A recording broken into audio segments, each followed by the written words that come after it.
Long জার্নিতে bike চালাতে চালাতে আপনি যখন ক্লান্ত হয়ে যাবেন তখন কোথাও থেমে একটু চা খাবেন অথবা একটু জুস টুস খাবেন অথবা একটু পানি খাবেন এবং পানির চোখে মুখে নেবেন। দেখবেন যে একটা ক্লান্তি যে ভাব, সেই ভাবটা থাকবে না। এরপরে যখন বাইকে উঠবেন খুব চাঙ্গা লাগবে, তখন মনে হবে যে একটানা 500 কিলোমিটার চালাবো, এরকমই হয়। যখন বাইক চালাবেন বাইকে বসে থাকতে থাকতে আপনার একটা হালকা ঝাঁকুনি থাকে আর ঘুম ঘুম ভাব চলে আসে। সুতরাং এই টেকনিকটা ফলো করতে হয়, এটা করলে আপনি রিফ্রেশ থাকবেন। আমি আছি এখন ফরিদপুরের মধ্যে, কানাইঘাট পার হয়ে গেছি আর একটু আগেই। ওকে, ক্রস করি, সামনে গাড়ি। হ্যাঁ,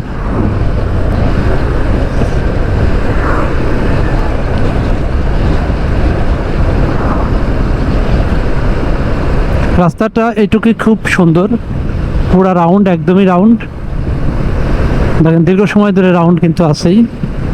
সামনে একটা ব্রিজ, এই সেই ব্রিজ। এই ব্রিজটা আমার খুব ভালো লাগে, খুব পছন্দের। প্রত্যেকটা ভিডিওতে আমি এই ব্রিজের ভিডিও নিয়ে, এরকম ব্রিজ আমি যাওয়ার পথে আরও 2টা পাবো, এটার পরে আরও 2টা পাবো। ওই যে গাছগুলো দেখবেন, ব্রিজটা পার হয়ে যে গাছগুলো খুব সুন্দর লাগে। এই যে এখন লক্ষ্য করলে দেখবেন যে ওই যে গাছের ভিতর দিয়ে বেরোচ্ছে ট্রাকটা, খুব চমৎকার লাগে।